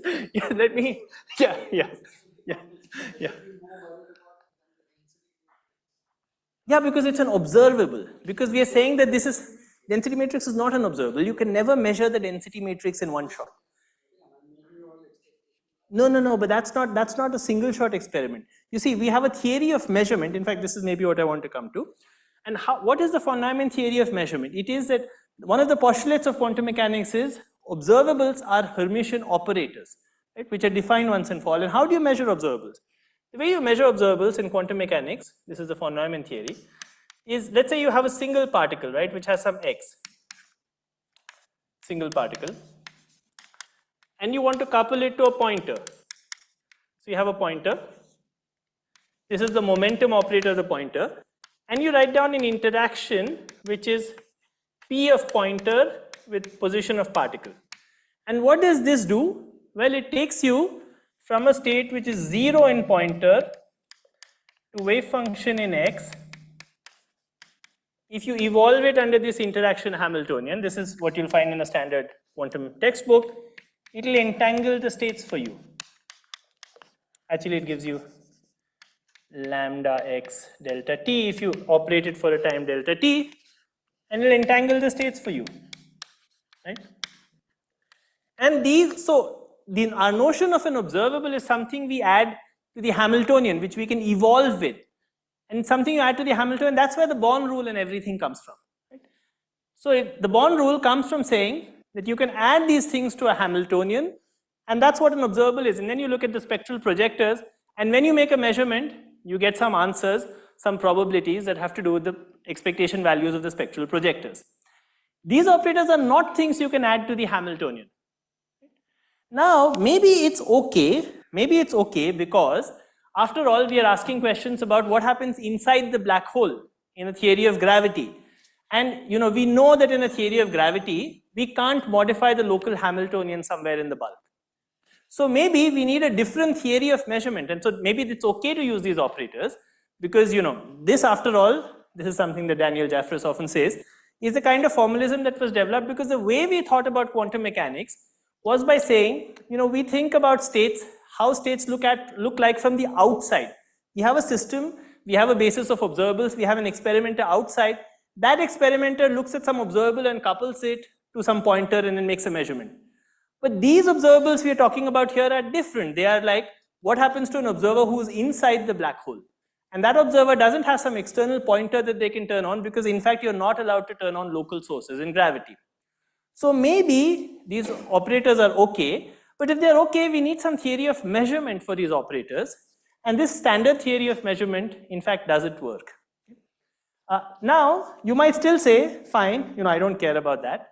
But I want to explain one last puzzle in a few minutes, which has to do with, some predictions that you would get for standard operators, which go wrong for these state-dependent operators. Yes? Yes? Aren't you trying to say that you had it? And as long as, the expected local measurements which can be done. No, but that was not enough. The operators also depended on the microstate of the black hole. So to define what operators they were in the ultimate theory, I needed to know the microstate. They depended on the microstate. Yeah, they depended on the microstate, but I thought the idea here was that finally you'd be able to describe the experiences Yes. of the guy falling in. You'd get some universal answer for the experience, but including what measurements that local observer in his frame would do. Well, but for those measurements, you'd have to tell me what those operators are. Correct. So he'll create another lump inside using a similar. Good. So then you could start. Good. So maybe let me say a few things. Okay. So then you could ask, well, okay. So the observer measures something in one state. What do they measure in a linear combination, another state, and so on. Yeah. And there are some constraints that you get from linearity, and you have to check that the answers that you get here are consistent with the constraints that you get from linearity. So I now want to explain this in a few minutes. This puzzle that was framed by Marolf and Polchinski. It's called Violations of the Born rule. And it's the following puzzle, which I'll now explain in a few minutes. Yeah, this is Marolf and Polchinski. It's 1506.01337. In fact, this paper has received the least attention of all these Marolf-Polchinski papers, but I think it should receive more. And so that's why I want to point people to it again. And then there's a paper by me, which is this 1604 paper, which I think tried to address some of these issues. Okay, so the answer is the following. The fact that observables are linear operators gives you some constraint on how observables behave under low energy unitaries. This is not how they framed it. This is how I framed it, but I think it's simpler to state it in this way. Okay? So let's say you have a typical state psi, and you have a unitary which has the property that it changes the energy by delta E. So it inserts a small amount of energy into the state psi. Okay, so it's a low energy excitation in a thermal state psi at temperature T. Okay, then you can prove that such a unitary can never change the expectation value of any operator too much.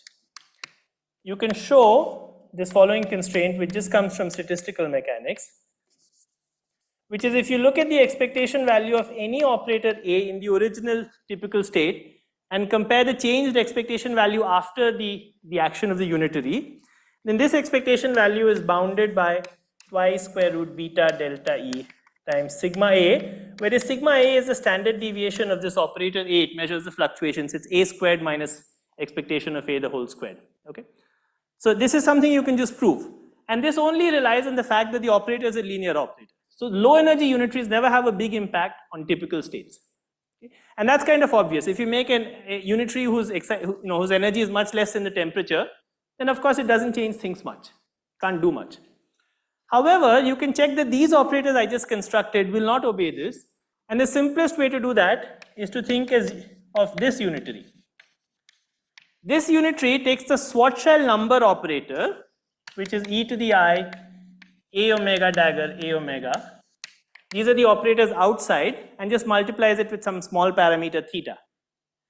This unitary has low energy. It has low energy because the Schwarzschild number operator commutes with the Hamiltonian. So this delta E is very small. It's only suppressed by however much this fails to commute with the Hamiltonian. But you can check that this will change this 2-point function by a big amount. It will change this 2-point function by a big amount because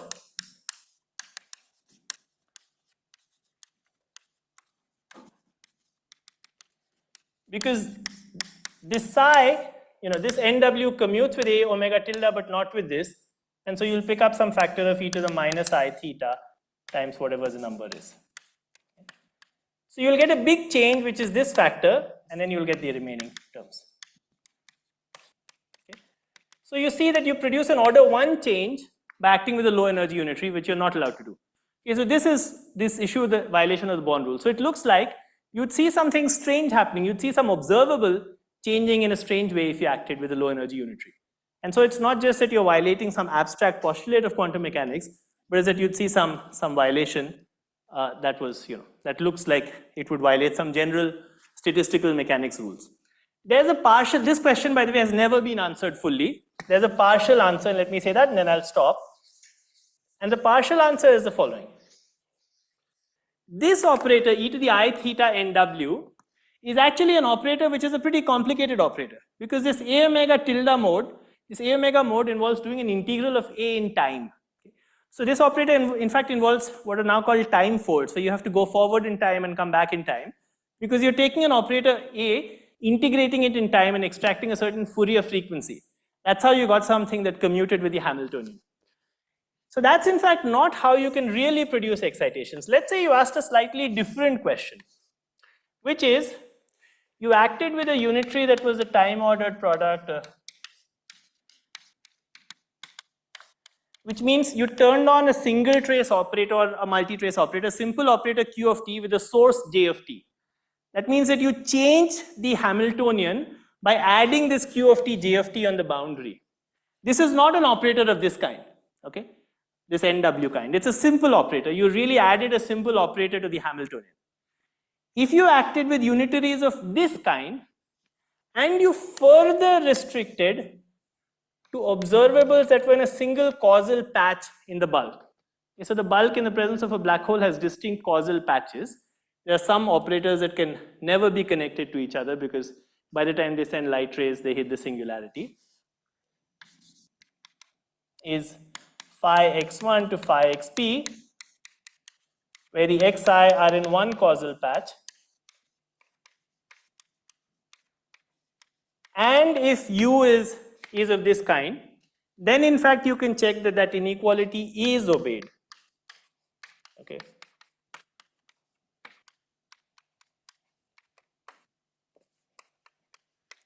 E is indeed smaller than twice beta delta E sigma. The fact that this inequality is obeyed for such unitaries and for A's which are simply observable in one causal patch is in fact a very non-trivial property of ADS correlators. I've never understood a simple intuitive way to find it, except that you do a calculation and you see from a non-trivial property of ADS correlators that the inequality is obeyed. So what this tells you is there is no simple way to see this violation of the bond rule. If you try to construct this unitary by deforming the Hamiltonian, and then you try to do a simple bulk measurement, which in the bulk means you're restricted to a causal patch, then you would not see a violation of the bond rule. Yeah. In the bulk. So these phi, for the first time in this, I've restricted these phi's to be the product of x's which are in a single causal patch, which I had not done so far. So far, I was allowing you to measure x here and here. But in fact, a bulk observer can never measure this because they don't have time to communicate.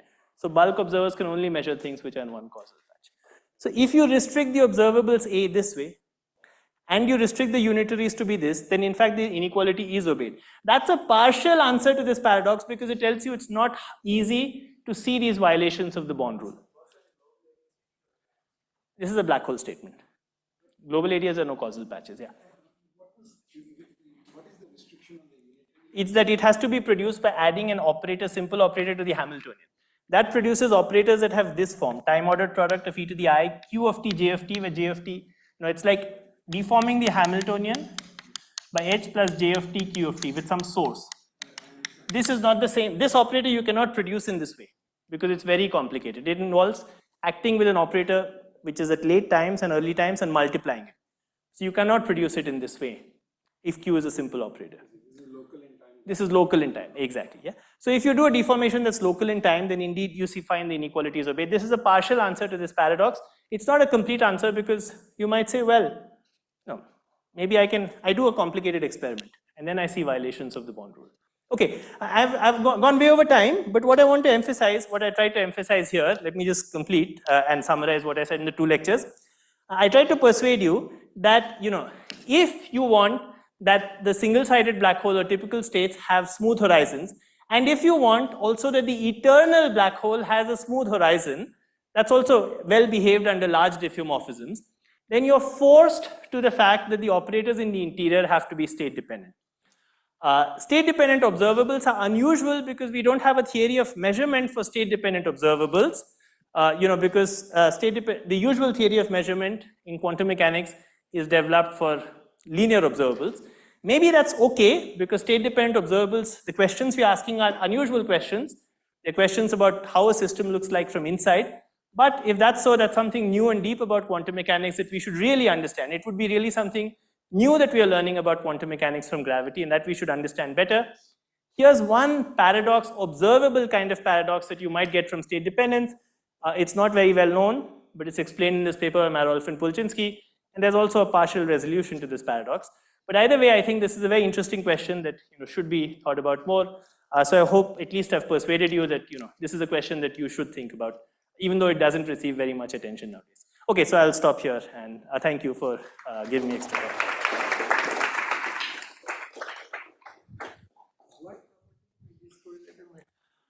What properties? It's just some calculation. I don't know what properties. There are specific properties you have to use about how these ADS correlators behave, but it's just some complicated calculation that gives you this answer. I don't know how to summarize it in an intuitive way. Okay, Sandeep. Okay, Suvrat, just to go back to von Neumann or whoever's definition of observables, right? It's clear that definition is too restricted. Why? Because an observable is one which can be measured, okay? Good. And a density matrix can be obtained experimentally. Never in one shot. I don't care.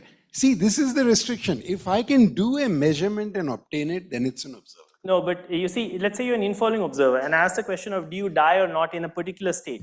That's a one-shot observable. You have to tell me the probability, will I die or will I not die?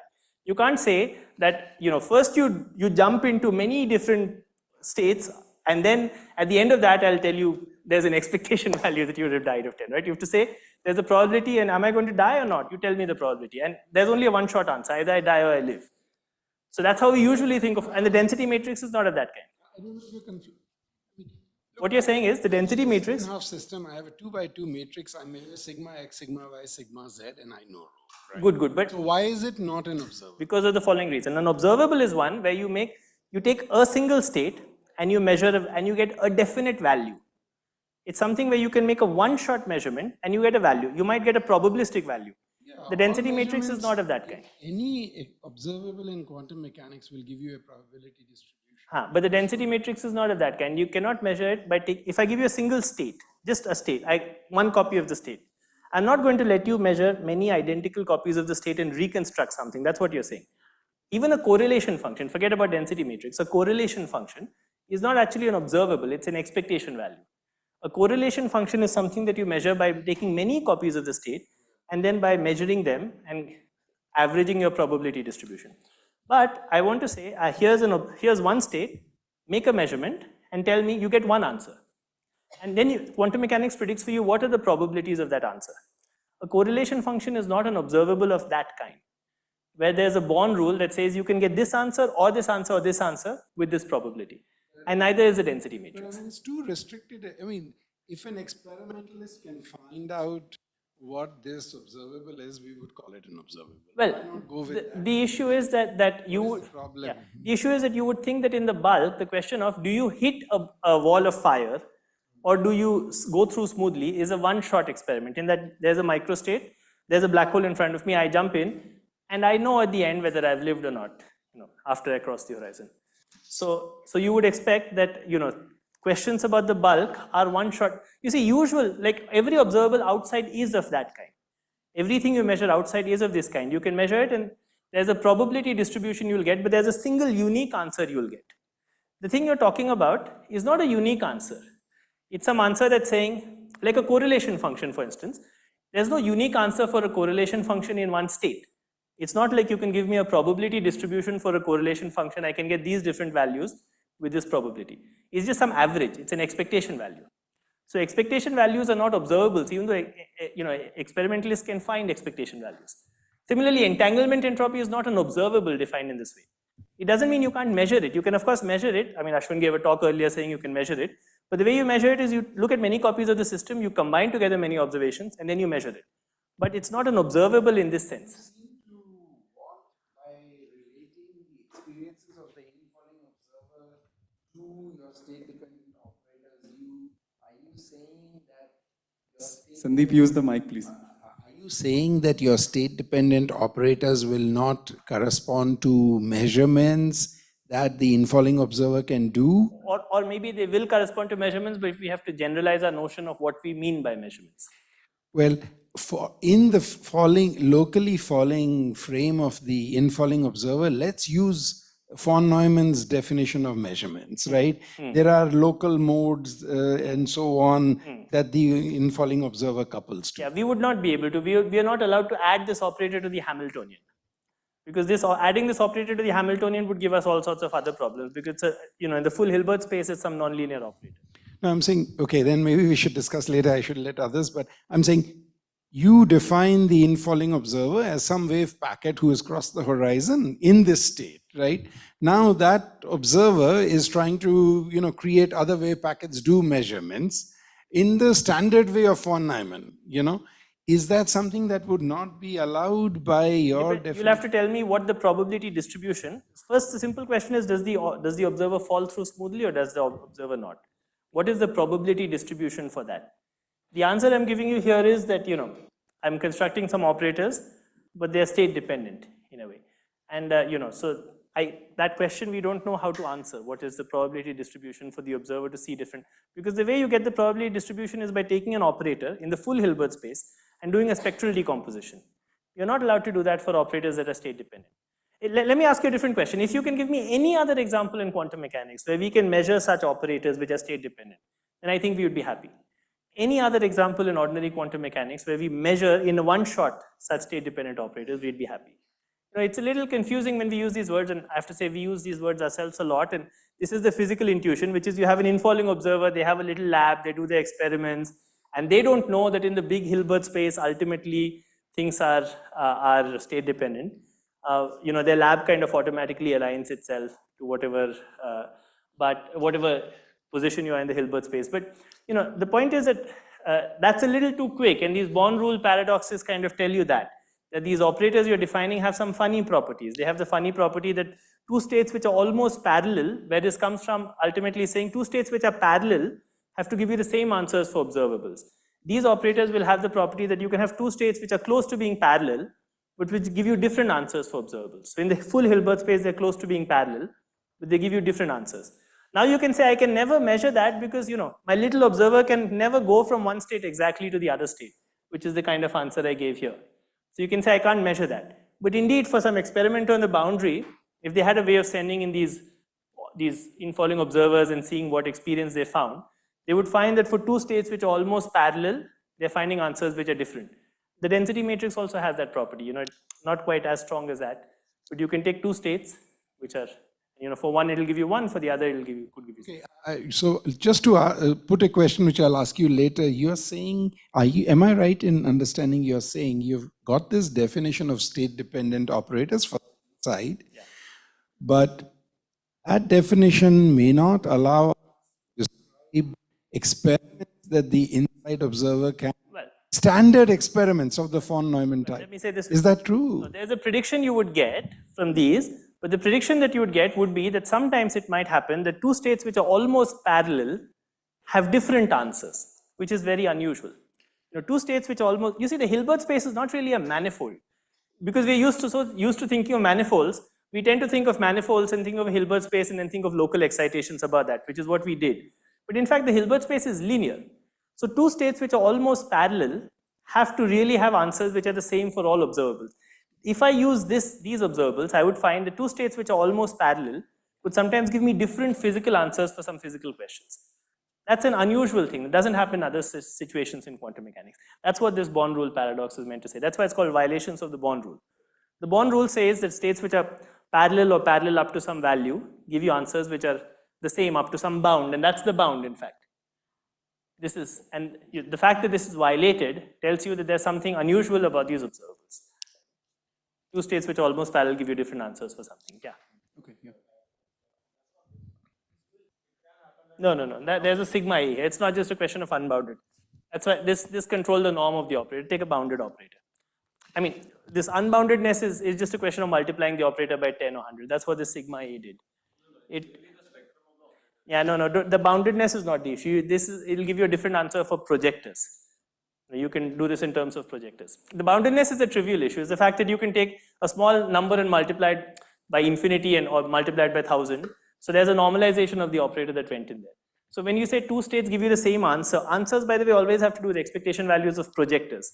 So in precisely a state would be, in one state you'd find that the observer would die, in the other state you'd find the observer wouldn't die, which is a projector. One you'd get 1 and 0 for states which are close to parallel. It's not a question of unboundedness.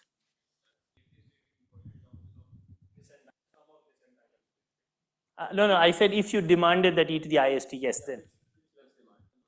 No, because it's state dependent, right? So when it's state dependent, then it's different. So now it's not linear. So it's not the same. For a disentangled state, this doesn't make any sense. This operator, as it's written, probably will give you 0 on those states. No, but you shouldn't. I don't know what. For the disentangled state, you'd probably just use the operators that correspond to the right operators for a single energy eigenstate. Yeah, just for a single energy. So you do the construction for the right operators for a single energy eigenstate, and you just use that. No, it shouldn't, because it's state dependent. So you're not allowed to say, I superpose a lot of states and I get an answer which matches. If you superpose a lot of states, you might get a different answer. That's the whole point of state dependence. That's how we got around the paradox from yesterday. Surat, I have a question. Suppose you were giving your talk, not from the viewpoint of the bulk, but from the viewpoint of the boundary. I mean, so how would all these statements translate into the... Well, the question is, what are the operators that describe the experience of the infalling observer? If you only are going to ask boundary questions, there's no such question. If you're only going to ask correlators on the boundary of boundary operators, that's just standard quantum mechanics. There's nothing more to say. There's not even any gravity there. But the question is, we want to ask, we are saying that, look, here in ADS-CFT, we have some, we think we have some description of quantum gravity in the bulk. So we can ask this question of, what are the experience of the infalling observer, and are there operators that can correspond to that? And the features we used from the boundary were pretty standard. We just used the fact that the boundary had a thermal state, it had finite entropy, it had equivalence of ensembles and so on. So these are really paradoxes that appear from the bulk. Another way to say it is you could say, imagine that the bulk UV complete theory was one which had a finite density of states, which had a canonical ensemble and so on. Then are there operators that can describe the experience of the infalling observer? And all these paradoxes would tell you if there are, then they must be state dependent.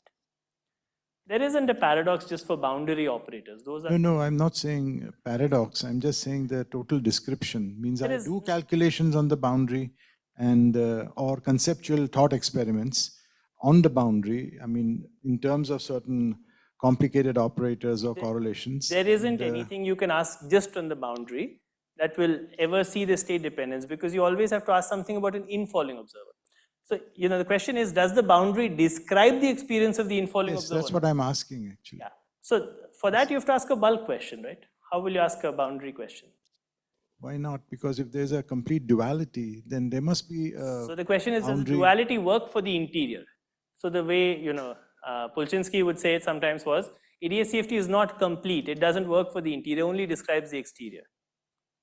I mean, the fact that the duality exists is not some postulate, it's something we discovered, and maybe it's incomplete, or maybe something else. Maybe you could ask, what's the dictionary between the bulk and the boundary? Yes. So is the dictionary state dependent? Maybe it is, but then it's an unusual feature of the bulk, right? That it's not a dictionary between standard operators and standard operators. Yes, I grant you all of that, but in principle, there should be a way of doing that, no? I mean. Of doing what? Of describing, for example, the infalling observers. Yeah. The question is in the existence. boundary theory, what does it mean, It's an etc. existence question on the boundary.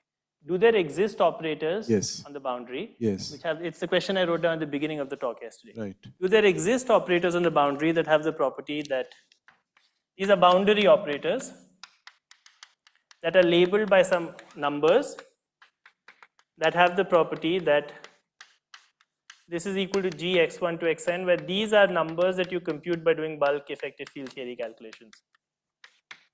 Do they exist? This is the question on the boundary. It's an existence question on the boundary. Do they exist such operators so that when you sandwich them in correlators in a typical state, they give you the right-hand side which you compute from the bulk? So can you find some operators that have the right correlators? It's an existence question. And the answer is, if you take X5s to be ordinary linear operators, then these operators don't exist. Okay, just one last question behind that. These Does not constructions, appear anywhere, the singularity. not even a hope of appearing. No, these are all questions about what happens when you're just behind the horizon. So all these paradoxes don't say anything about the singularity. They're paradoxes about what happens outside and just a little bit inside the horizon. No, but you don't have an estimate of at least how far inside horizon. No, the estimate is you have to go only a little bit inside to get these A tilde omegas, because you only need to integrate U. That's what I said at the beginning. To extract these A tilde omegas, you only need to go a little inside the horizon. So the singularity is a further question. The question here is a more limited question, which is the horizon smooth? Then you can ask what happens to the singularity, but first you can ask questions about the horizon. Okay, let's close the session there, and thanks, Suvrat, again. Okay, thank you.